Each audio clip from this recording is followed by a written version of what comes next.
just as a quick recap for the audience, The last time we left our hero. the last time we left our hero, there is this movie in 1990 called Bloodsport, starring Jean-Claude Van Damme, and it's about Jean-Claude Van Damme being a martial artist in this like underground secret fighting tournament called the Kumite, and He does Yeah. enter the dragon. yeah, exactly, and he has this little fighting tournament and he wins, and I don't know how this information came upon me, but this movie is based on a guy, and it's not necessarily based on a guy as much as it is like based on a dude that had a dojo and who would just tell Sure. wild stories.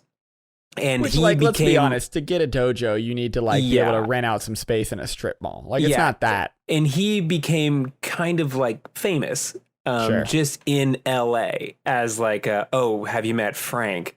He's this wild boy that has all these stories and he tells them with like a certain intensity, and like he told this story about how before he got this dojo he entered into this secret fighting tournament and Crazy. won it, and this fighting tournament was like on like a Caribbean island, and it was invite only, and you have to be like the best fighter in the world to get there. And I literally can't believe he didn't. And then he fought Kareem Abdul-Jabbar. Like, I can't. Like, yeah, you mean Um, like the very famous movie where that happened? yeah. Nope, not So- that one. And like so many things came about this. Like, I'm not getting the name right, but he was like, I had a sensei named the Golden Tiger or whatever. Right. And just like he would have all these like wild stories, and it's kind of it's endearing in a way the more I research it, because I don't think the screenwriters ever believed him, but they Right. thought it was like kind of fun that he had this like idea, and they were like, that'd be a fun movie, let's just go ahead and do it. And Frank Dux did the choreography for it, and he So like he did all does know some martial arts. yeah. He knows. Got it. I think. Yeah. He had a dojo. Like, I mean, so I guess he that's true. he had a dojo, and he was like good enough to be like kind of a spectacle. And I think it's kind of funny because every once in a while you'll hear about like in big cities like LA or New York or Chicago, there's kind of people that everyone sort of know. It's like, Sure. oh yeah, that's that guy. Like everyone has either heard of him or has had like an interaction with him. And there's like a lot of like, this is an aside, but in New York there is a list of there's like this list of like the best subway people, and how seemingly every single person in New York has had run-ins with like all of these people. It goes, oh yeah, that's Earth Angel. He's the guy that holds the book over his face that says Earth Angel, and he says, don't look into my eyes or you'll disintegrate. Everyone knows Earth Angel. Oh, And wow. and so Cocaine's a hell of a drug, man. yeah, That's- yeah. okay. And so I think I would like to circle back on local crazies because I have a couple stories. I Yeah. have really one story, but it's fine. But Yeah, just so wanna I circle think back. that like I think that Frank be kind of I think that in the world of martial arts, like when you're in kind of that close knit community, like if you have like a bunch of like meetups or like there's going to fighting tournaments and things, like you get like you know everyone pretty quick, and it's like, oh yeah, that's that wild boy Frank Dux. And so Frank Dux does the choreography and has the story based on for the movie Bloodsport. It is a colossal hit. It is this huge hit. It like Jean-Claude Van Damme is like a bona fide superstar, and Frank really rides the coattails of that success. And so he's already has this story about him doing an underground fight. He does Enter the Dragon. He pawns off Enter the Dragon as hey, wouldn't it be cool if I did that? Yeah, you know that thing? That was me, though. I was that guy. I was Bruce That was- Lee and Enter the Dragon. Oh, okay. That was me. Sure. And so then he How kind when of the movie came out, nobody noticed. Like, hey, isn't this Well- the plot to Enter the Dragon? I mean, I think it must. I mean, I don't know. I mean, I feel like people would just saw the movie, and it's just like imagine like you're watching Top Gun, and then all of a sudden some guy's like, "I wrote this. This is about me," and it's like you I'm blew up Robert- a Russian fighter jet at the. No, you didn't. That's Yep. so easily fact checkable. I'm Robert Top Gun. It's like, all right, I guess you are. I'm Top Gun. My best friend Goose died. Spoiler alert. Anyway, that was Spoiler me. alert. I'm Top Gun. Oops, And oops. Tom Cruise and I met, and he respected me so much that he Well, he no, made but what this I'm movie. saying is that when they watched Bloodsport, did they not say like, wait, isn't this the plot to Enter the Dragon? And then it's like based on a true story, be like the true story about the movie that came out like 20 years before. Like this is already a movie. It would be more like if they did like Avatar and it was like, oh yeah, based on a true story. I guess that doesn't make any goddamn sense what I just said because there's like aliens in that. Yeah. Yeah, that was dumb. Never mind. Move on.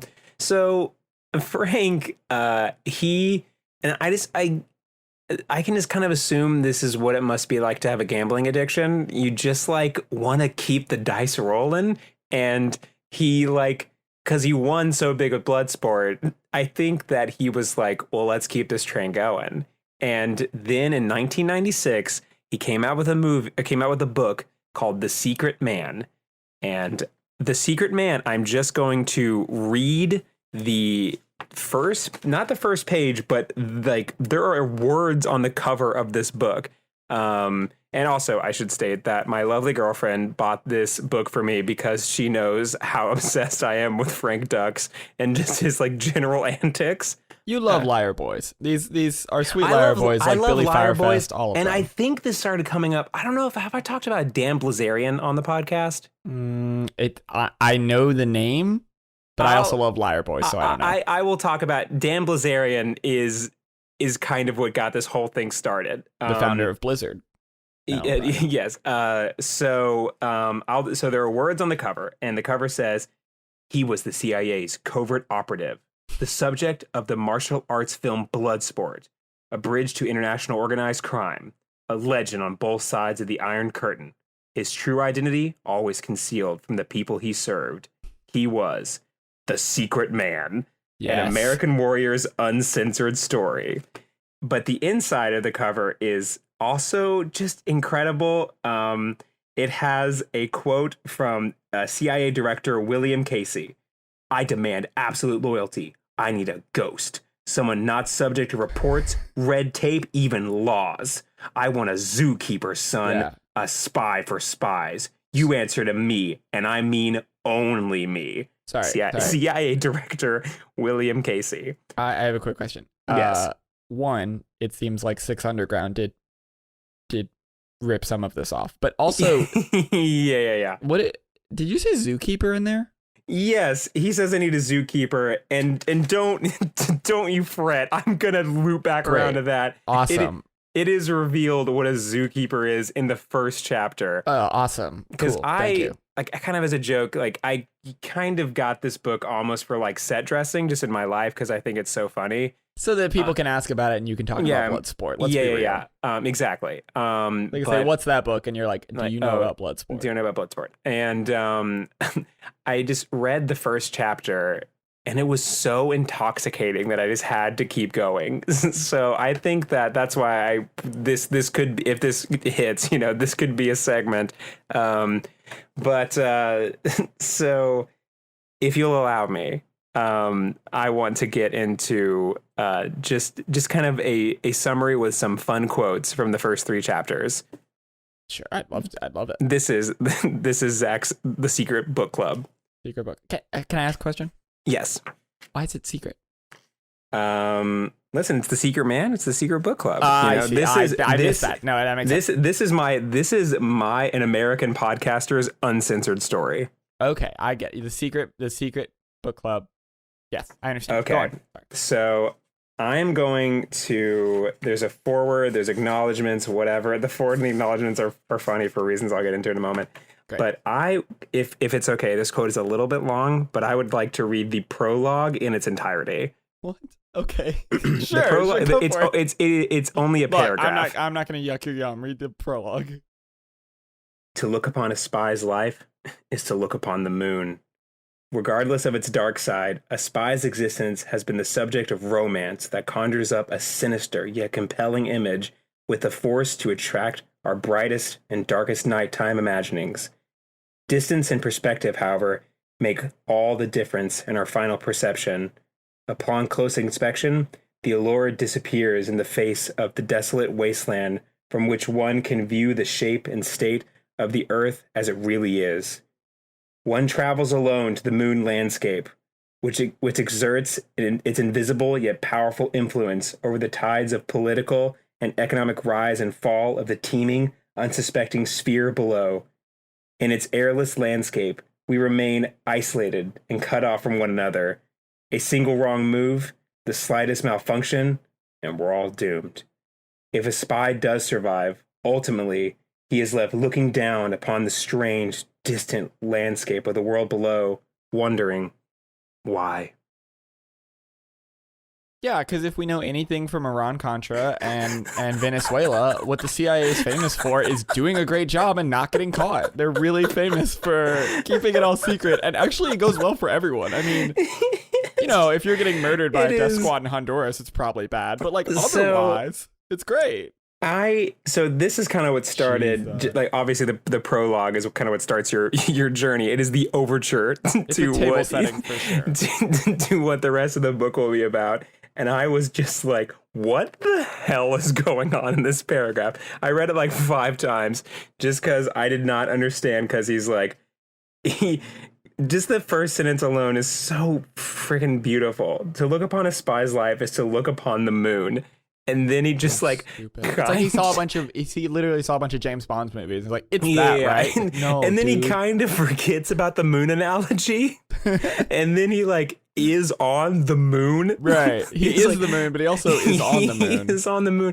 And then he's like, we're the tides, I think? Yeah. I think we're the ocean. And he says, he's like, you have to go to the moon alone. It's like, yes, famously all the astronauts went to the moon alone.